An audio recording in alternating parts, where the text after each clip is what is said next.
my demon dares to ask the question we've all been waiting for. What happens when a literal demon meets the modern-day corporate hellscape and winds up hopelessly entangled with a devil in Hermes?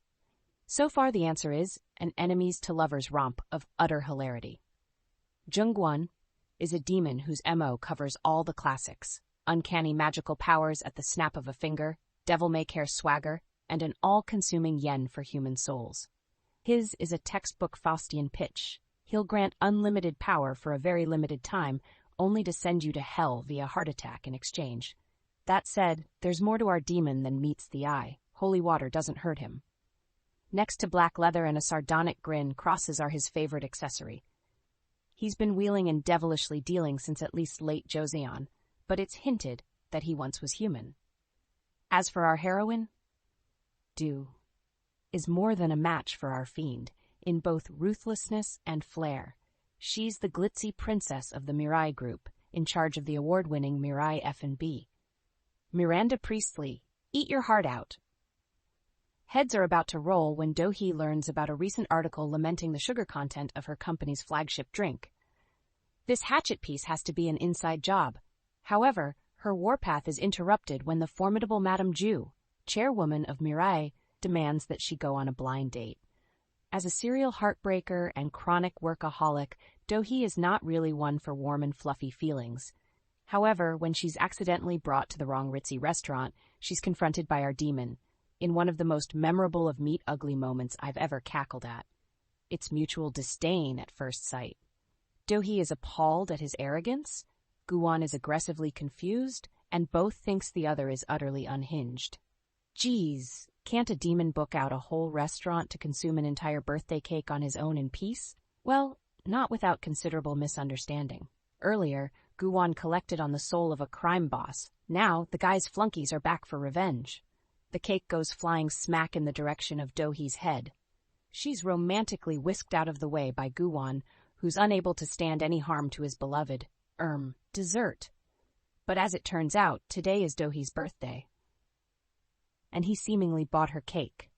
She flees to the bathroom in order to A, touch up her lipstick, B, blush, and C, cycle through all 6 stages of grief at being attracted to the deranged, sugar-loving hottie currently beating up 10 gangsters unbeknown to her. Alas, her acceptance is short-lived. By the time she returns, Guwon, fresh in mourning for his cake, snaps at her. Why would he care about her birthday? Hurt, Dohee resumes her Ice Princess act. If we ever meet again, she says, be sure to show more manners. I don't want people thinking you're my ex. But Dohee's got more on her mind than a botched romance. She's neck-deep in a succession crisis.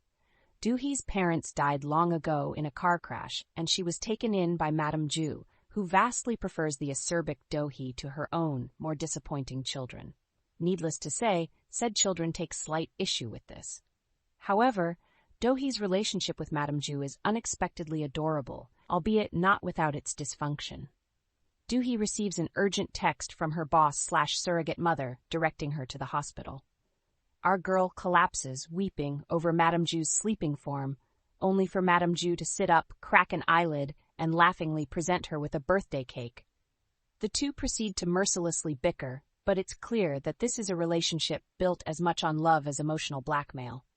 Madame Ju is determined for Dohee to begin living life, rather than just dwelling on her parents' deaths, which of course took place on Dohee's much-dreaded birthday.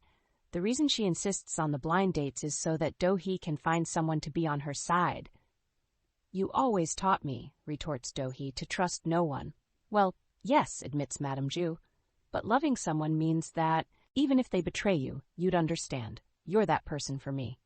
She gives Dohee 2 rings. Wear them both yourself, she insists, until you find someone. Dohee spends the rest of her birthday brooding on the beach, but when she calls for a cab, everything goes horribly wrong. The car stops. Her driver, a man with a strange, bloody rash on the back of his neck, lunges for her, telling her that she's going to die. The reason? Ju Chun-suk. Dohee manages to evade his grasp, staggering away from the car, but missed and terrifyingly impractical heels make for a suboptimal escape. Dohee finds herself trapped between her pursuer and a dark, looming silhouette up ahead.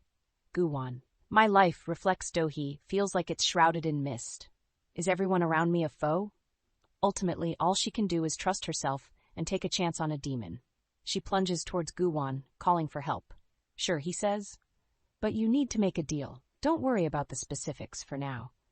Do-hee, businesswoman to the core, snaps that signing an unknown contract would be crazy, but with her life at stake, sure, let's be crazy. Soon, her attacker's body is flung against the windscreen. The road borders a river. Do-hee tries to hide behind the railings, but when she looks up, she meets Guwon's eyes. He offers her a hand. As she takes it, the tattoo of a cross on his wrist begins to glow.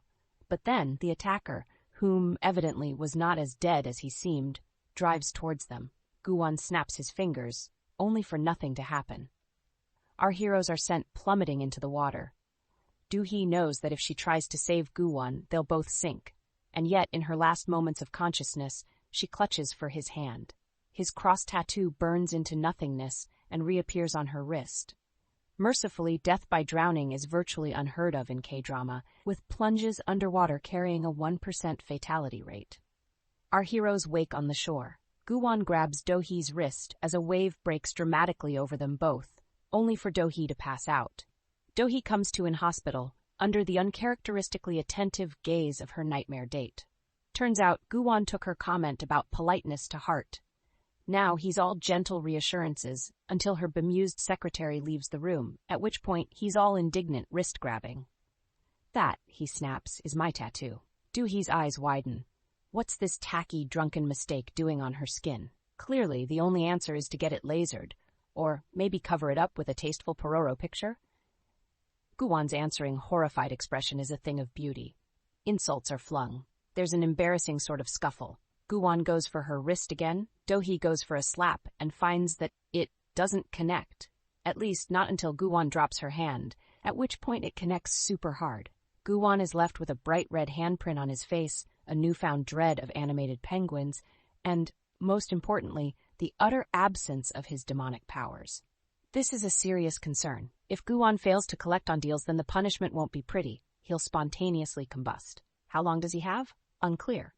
But hey, even without magic, collecting on souls is easy, right? Cut to Guwon getting squashed like a bug by an entire Olympic wrestling team. Dragging a star athlete to hell with his bare fists was a tad ambitious. What's a demon to do? Beat a deeply dignified retreat by hurling himself out the window, landing in trash, and throwing up two, still very dignified middle fingers. He is a terrifying fiend from the abyss, he'll have you know.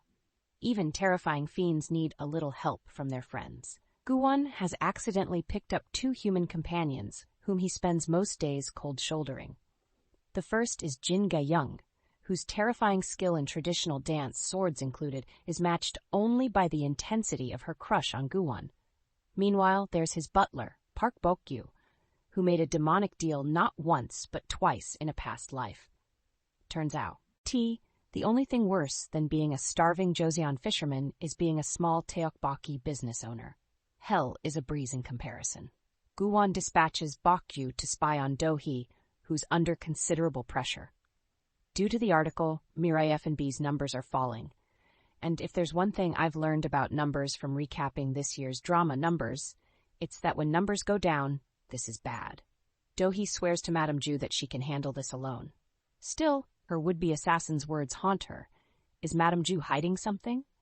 Madame Ju insists she isn't, but the confession she makes to her priest suggests otherwise. There's something weighing on her conscience about Dohee. Something to do with a very incriminating flashback.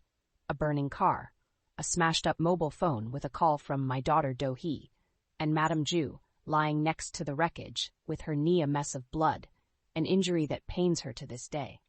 Dohee tracks down the originator of the damning article, Noh Sua-en, one of Madame Ju's children. Blackmail is such an indelicate term. In this case, it's also beautifully apropos. Dohee has evidence that Suan has not only been having an affair, but technically broke the law by getting intimate with her boyfriend in a public car park. It's the stuff that stock crashes are made of, and Suan has no choice but to back down. It's at this point that Dohee receives a phone call. Guwon would like to register a complaint. He's been feeling dreadful since their accident, and he's adamant that she see for herself. For want of any other plan, he's opted to turn on the demonic charm. I've never felt like this before, he murmurs to Dohee when they meet. I feel like a different person. And here, he touches her arm, you're the reason for my symptoms. Dohee had intended to fob him off with cash. It's in a moment of weakness that she instead agrees to go on a drive with him. This she immediately regrets, as he speeds past the Olympic team who'd previously wiped the floor with him. He takes Dohee's hand, aims a cheerful finger gun at the athlete who'd made the deal with him, and watches in relish as his victim collapses, just as planned. Dohee has no idea she's been accessory to a soul harvesting. All she knows is that this date has some really weird vibes. Look, she's not shocked by the fact that Guwon takes them to a car park where one of the cars is, rocking. She's just skeptical about the location. And is Guwon saying they can do it outside? That's a crime. Guwon laughs. Since when did they criminalize a stroll by the river? Dohee actually looks a little disappointed. They go for the stroll. Guwon moves in close enough to kiss, placing a hand behind her neck, and then, with a grin that can only be described as devilish, hurls them both into the river. Underwater, he clings to her wrist, willing his powers to return. But when they surface, nothing changes. Beyond the fact that Dohee is incandescently furious. She almost drowned today. There's still someone out there trying to kill her, and what did she do wrong? With visible effort, she collects herself, plus the envelope of cash. The latter she throws at Guwon's feet. I owe you nothing, she says. Damp and disconsolate, Dohee begins a long trek home. She stops before a news screen. Mr. Cha, a financial chief, was found hanging in a public bathroom. Little does she know, he's another victim of her would-be killer. He tried to contact her earlier with information that could allegedly put her in charge of Mirai. As Dohee's back is turned, a motorcycle comes skidding towards her. Its rider hurls a flask of acid at her, but before it connects, someone throws himself in its path.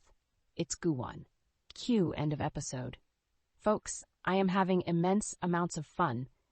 Maybe it's knowing we're in the safe hands of one of the Mr. Queen writers, but this drama promises to be something special.